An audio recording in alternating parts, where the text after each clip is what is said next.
Hello everyone. For today, I'm going back to one of the tests that I've done with the inks and trying to do a wash on a piece of watercolor paper.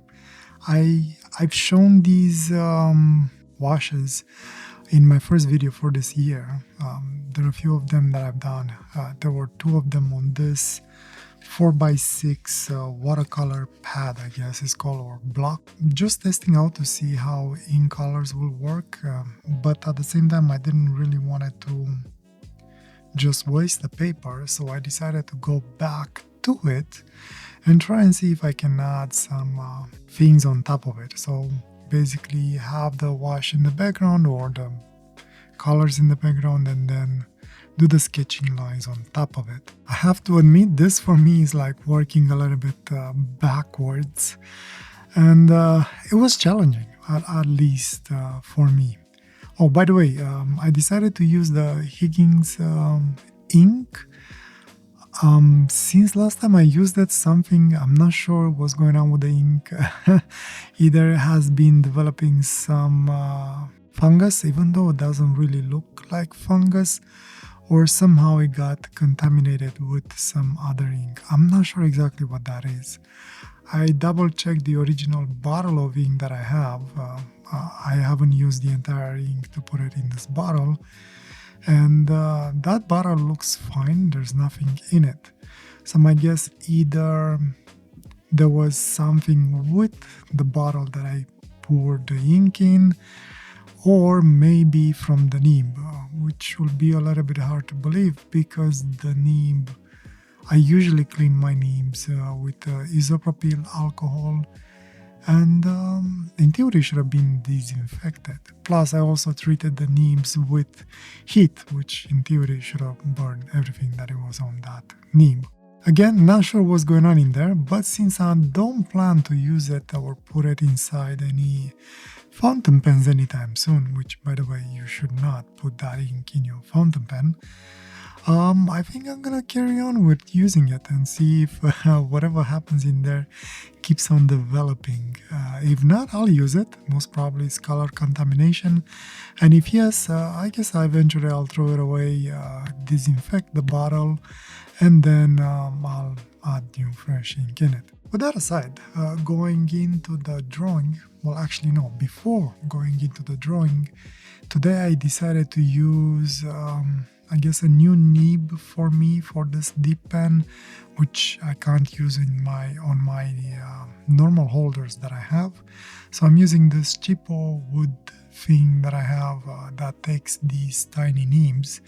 I believe they're called Zebra Comics nib or dip pen nibs. I played with them before, but not in a more quote-unquote serious matter. So this was a first time actually using it to do a complete sketch. And I like it more than I think I would have, to be honest with you. It had its own little bit of challenges. The paper that I'm using it today, it's a little bit more toothy and more wavy. Is not as smooth as the paper that I've been using up until now this year, but it worked actually pretty good. It didn't scratch the page, it didn't really dig into it, but it did had a little bit of more difficulty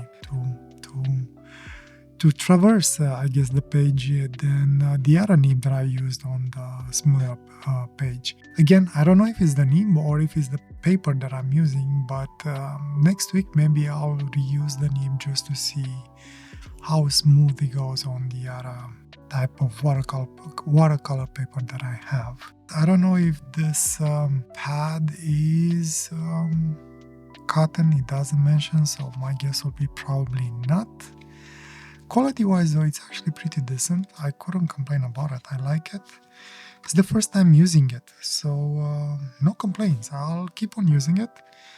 On the other piece of paper that I have, where I put some the red and blue colors on, probably when I'm gonna come back and do that one, I will use a technical pen. Now, going into the drawing. this was definitely a challenge for me. Like I mentioned a little bit earlier, it felt like I was working a little bit backwards. Usually, I let my mind wander when I'm doing this type of sketches. I don't really plan what I do, and I just react as to what I see on the page. This time, though, unfortunately, my mind has had to be a little bit more present in order to make decisions on how to basically follow the already present lines and colors and groups of color that I see on the page. So I kind of started from the middle of ish of the page and grew around that. In some areas, I decided to use the color shape as a whole. In other areas, I ignore it and kind of use the color as more of a shading element to the lines that I put on the page. I think this is one of my complicated sketchings that I ever done. There are a lot of things that are mashing together in here, a lot of tiny monstrosities, I guess you could call them, a lot of eyes, a lot of faces, and I kind of like it, but at the same time, this thing took me a very long time to actually complete it. Usually my time lapses are sped up around 1,000 to 1,200 times. This one was double the amount. It took me about close to 4 hours to finish the drawing. I did had to take a break here and there. My eyes were actually in pain. There were a couple of times where I couldn't really see. It was the whole thing. It was like a blur, even with my glasses on. I mean, it was kind of late when I was doing the drawing. Usually, I do my sketches and my drawings after 12 a.m. And I'm a little bit of an insomniac, unfortunately. I have a hard time falling asleep, so the only best time for me to do these drawings when it's quiet around me. I don't like to be disturbed usually, and usually that happens after 12. Anyway, looking at the drawing now, I like it. I think I could have used a little bit more shading in order to basically make some of these characters pop up a little bit more, but at the same time maybe the mishmash of them blending in with each other might have not been as good. I don't know. I honestly don't know what to say. It's like I like it, but at the same time, considering the challenges that I had to go through, I don't know if I want to do it again, or maybe I don't know. One odd thing that I didn't like, and I did change it. I'll show a final image of the sketch at the end. I did have the washi tape around to have that white border. Somehow this washi tape, I had it for a long time. I don't know if that's how this tape worked from the beginning, or maybe some of the glue lost its consistency. But this washi tape has been lifting a little bit on me, so it was actually getting a little bit annoying. I removed the tape and I decided to go like a border around it. And then I kind of started to play with that and got the black inside the white borders, where I didn't like that much.